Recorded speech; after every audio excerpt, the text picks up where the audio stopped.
जय गुरुजी, शुक्राना गुरुजी। गुरुजी आप जी का अनंतम शुक्राना।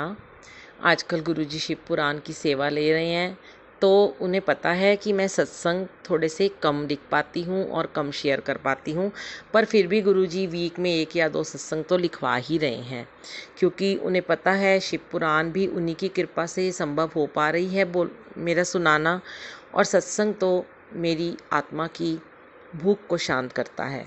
जय गुरुजी। आज का सत्संग है संगत जी, आज दुपट्टे पर सत्संग है कि सत्संग में दुपट्टा लेना ज़रूरी है या नहीं। इस पर आज एक सत्संग गुरुजी ने लिखवाया है, तो गुरुजी के हुक्म से ही उनके सामने बैठकर ही लिखा गया है। आप इसे सुनकर आपको अच्छा लगे तो आगे ज़रूर इसे शेयर कीजिएगा। जय गुरुजी। संगत जी, बहुत सारे संगत जी हमसे ये प्रश्न पूछते हैं कि बड़े मंदिर में या सत्संग में जब शब्द गुरबानी चलती है तब दुपट्टा लेना अनिवार्य क्यों नहीं है। बहुत बार विचार किया करती थी इस बात पर मैं, पर कई बार संगत और सेवादार की बातें सुनकर उलझन में पड़ जाती थी कि गुरुजी ने तो कभी कंपल्सरी नहीं बताया दुपट्टे को, ये संगत ने बताया। पता नहीं कई साल हो गए, काफ़ी टाइम बीत गया। लास्ट ईयर जब रोज़ सत्संग की सेवा में जाती थी तब नोएडा में रहती थी। अपने घर में भी अमृत वेला हर संडे को गुरुजी ने बख्शा हुआ था। गुरुजी की लीला तो अपरंपार है संगत जी। वो जानते हैं कि मेरी भूख क्या है। बचपन से ही बंगला साहिब गुरुद्वारे हर शनिवार जाने का नियम था, जो कभी नहीं छूटा। बहुत अमृत वेले किए, बहुत सेवा लेते रहे। श्री गुरु नानक देव जी, सिमरन साधना, रात 2:30 बजे 3 बजे उठकर वाहेगुरु का जाप में जाना, सत्संग में भेजना, हर वीरवार को श्री सुखमनी साहिब जी का घर में सत्संग होना, प्रभात फेरियां हमारे घर से सेवा लेकर निकालना, बहुत सेवा लेते रहे। फिर जब गुरु जी महाराज जी से जुड़ी तब भी गुरुद्वारा साहिब रोज़ सेवा कराते। घर के पास हफ्ते में 1 दिन बंगला साहिब जाती और रोज़ गुरुद्वारे मत्था टेक कर अपने काम पर जाती, और 1 दिन गुरुजी या 2 दिन बड़े मंदिर भी बुलाने लगे। नोएडा जाने के बाद बंगला साहिब का नियम कुछ कम होने लगा। गुरुजी को पता था कि मेरी भूख क्या है। पक्के शब्द गुरबानी, वाहेगुरु सिमरन, अमृत वेला, कड़ा प्रसाद घर में रोज़ शुरू करा दिया, जैसे बंगला साहिब गुरुद्वारा साक्षात घर आ गए हों। घर में श्री गुरु ग्रंथ साहिब जी का प्रकाश तो कई सालों से है। श्री गुरु नानक देव जी गुरु जी आज एकाकार हो गए थे। हम शरीर अलग थे सब, पर जान सबकी एक ही थी, रूह एक ही थी। पहले जैसा फील होने लगा था। फिर खुद ही मैसेज डलवाने लगे कि जो भी संगत सत्संग में आएंगे वह सर ढककर आएंगे। संगत जी, आप ये सत्संग जरा पूरा सुनिएगा, आपको इसमें बहुत सारे आपके क्वेश्चन के आंसर मिलेंगे। तब किसी संगत ने ऑब्जेक्शन भी नहीं किया। मैं सर ढकने के लिए पटके और स्कार्फ बंगला साहिब गुरुद्वारे से खरीद लाई थी और घर के दरवाजे के अंदर घुसते ही एक टोकरी में रखने लगी।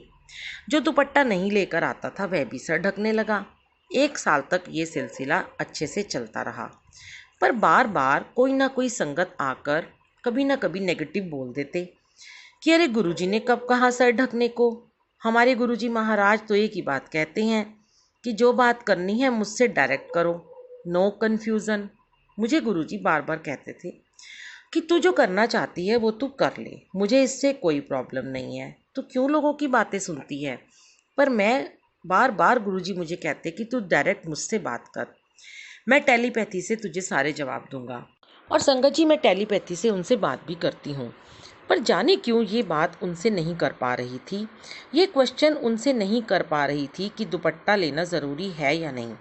शायद हुक्म नहीं होगा महाराज का, क्योंकि हर चीज़ का, हर बात का, हर प्रश्न का उत्तर सही समय पर आने पर गुरुजी स्वयं देते हैं। इस बार गुरुजी के बर्थडे की बात है, 2020। मेरे अंकल कभी भी मेरे और गुरुजी के बारे में इंटरफेयर नहीं करते। कभी एक आध बार किया हो शायद, क्योंकि उन्हें पता होता है कि मैं कितनी कंसर्न रहती हूँ गुरुजी के लिए और नियम में भी स्ट्रिक्ट रहती हूँ। इसलिए शायद उन्हें मेरी कोई भी बात बुरी नहीं लगती, पर कभी कभी एक आध बार वह कह भी देते हैं। पर गुरुजी के बर्थडे पर मेरे बेटे ने मेरी डांस करते हुए एक दिन पहले एक छोटी सी वीडियो बनाई। मेरा दुपट्टा वहीं साइड में रखा था, मैं शायद लेना भूल गई। फिर अचानक मैंने उसे बोला, चल 1 मिनट रुक जा, मुझे दुपट्टा लेने दे, फिर मेरी वीडियो बनाना। तो मैं डांस कर रही थी, गुरुजी का जन्मदिन आ गया, 7 जुलाई आ गया। फिर उसने मेरी एक और वीडियो बनाई, तो मैंने दोनों वीडियो सबको भेज दी और अपने अंकल को भी भेजी। संगत जी, गुरुजी शायद इसी पल का इंतज़ार कर रहे थे। जो बात मैं उनसे पूछ नहीं पा रही थी इतने दिनों से, वह मेरे अंकल द्वारा उन्होंने मुझे आंसर दिलवा दिया। हम शाम को गुरुजी के रूम में मंत्र जाप सुन रहे थे। हमारे घर में गुरुजी के रूम में ही 10-12 स्वरूप बड़े बड़े लगे हैं और हर रूम में स्वरूप हैं। शायद 19-20 के करीब हमारे घर में स्वरूप लगे हुए हैं, जो सब मुझे ब्लेसिंग्स के रूप में ही मिले हैं। कोई बच्चों की शादियों में मिला है, तो किसी संगत ने बड़े प्यार से दिया है। आज मेरे अंकल अचानक से बोले कि तुम दुपट्टा लेकर ही वीडियो बनाया करो। कितना अच्छा तुमने महासमाधि पर यूएसए से जो लाइव सत्संग यूट्यूब पर डाला था, सर ढककर दुपट्टा लेकर, वो बहुत अच्छा लग रहा था। चाहे सर ना भी ढका हो, पर दुपट्टा ज़रूर होना चाहिए। मैंने कहा कि हाँ, मैंने उसी वक्त ले लिया था।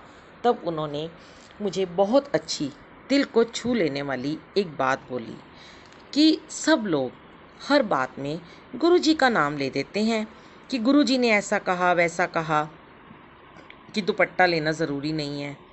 अगर गुरुजी औरतों को दुपट्टा लेने को मना करते, तो तुम इस कमरे के हर स्वरूप को जरा आज ध्यान से देखो। गुरुजी के हर स्वरूप में उनके गले में दुपट्टा या मफलर है। वह बोल रहे थे और मैं सन्नसी सुन रही थी। मैं एक एक स्वरूप को बड़े प्यार से निहार रही थी। हर स्वरूप में गुरुजी के गले में दुशाला, दुपट्टा विराजमान था। इनफैक्ट गुरुजी की गद्दी जो हमने लगा रखी है, उस पर भी उस दिन मैंने 2 दुपट्टे लगा रखे थे। जैसे मेरे सारे प्रश्नों के उत्तर गुरुजी आज दे रहे थे। गुरुजी बोले, मिल गया तैनू जवाब तेरे अपने ही घर विचों। हुण लोकां दी गल सुनेंगी या मेरी? वाह वाह गुरुजी, धन धन गुरुजी, शुक्राना गुरुजी।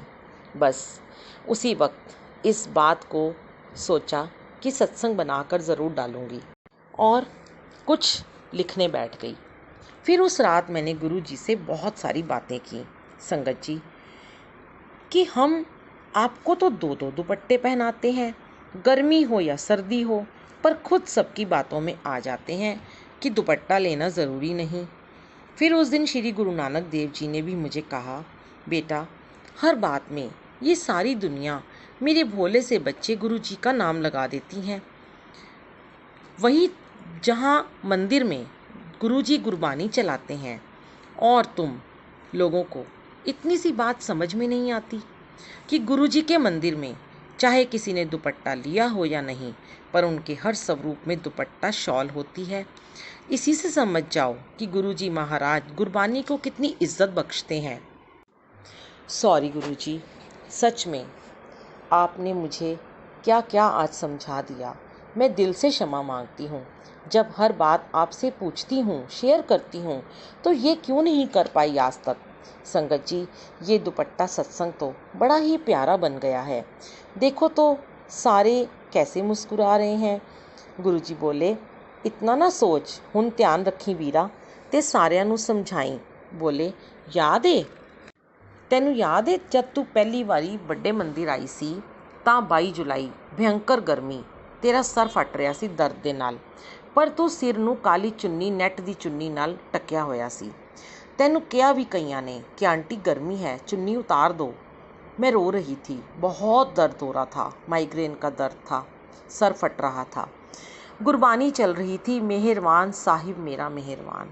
मैंने कहा, नहीं, मैं तो हमेशा गुरुद्वारे में सर ढककर आती हूँ। तब जो आंटी मुझे लाई थी वह बोली, आंटी ये गुरुद्वारा नहीं है। मैं बहुत कंफ्यूज हो गई कि जहाँ गुरबानी चल रही है, बीचों बीच श्री गुरु नानक देव जी बैठे हैं, साक्षात साथ ही शिव जी बैठे हैं, तो ये मंदिर और गुरुद्वारे का संगम ही तो हुआ। और फिर 2-3 साल तक जब भी मंदिर जाती दुपट्टा नहीं उतारती। पर बाद में पता नहीं क्या हुआ, ये सिलसिला कैसे कम हो गया। आज ये सत्संग लिखवाते हुए गुरुजी बोले कि तू उस दिन पूरी नेगेटिव थी, परेशानियों का, बीमारियों का, दुखों का पुतला। पर तेरी वही एक बात मुझे भा गई थी कि तूने इतने लोगों के कहने पर भी सर से दुपट्टा नहीं उतारा था। बोले मैनू बड़ा प्राउड होया तेरे ते कि एनू ते मैं ज़रूर ब्लैस करांगा, एनू मेरी खास संगत बनावांगा। गुरुजी, आपने तो अपना वादा निभाया, पर मैं थोड़ी भटक गई थी कुछ समय के लिए। पर आप हमेशा हमारे कान खींचकर हमें सही रास्ते पर ले आते हो, क्योंकि पापा का श्री गुरु नानक देव जी की पापा की बेटी हूँ और आपकी अपने गुरुजी की, अपने वीर जी की लाडली वीरा। ऐसे ही समझाते रहना, हम तो गलतियों का पुतला हैं गुरुजी, और आप बख्शनहार हो। आज बहुत सारी ऐसी संगत को देखती हूँ यूट्यूब पर जो यूएसए, कनाडा, एनआरआई हैं, सर ढककर ही शब्द पढ़ते हैं। हम बच्चे हैं आपके गुरुजी और श्री गुरु नानक देव जी के। प्लीज़ आप हमें अपने गले से हमेशा लगा कर रखना। हम तो ना समझ हैं, आप ऐसे ही समझाते रहना। शुक्राना गुरुजी। संगत जी, हमें शब्द के समय सर ढकना ज़रूरी है। बाकी सत्संग में या मंदिर में दुपट्टा ज़रूर लेकर चलें। सर ना भी ढका हो पर दुपट्टा ज़रूर होना चाहिए। शुक्राना गुरुजी। जय गुरुजी। इस सत्संग को लिखवाने का शुक्राना, अनंतम शुक्राना। Love you Guruji. Thank you Guruji. आपके प्यार का शुक्राना, आपके इस तरह समझाने का संगत के द्वारा मेरे अपने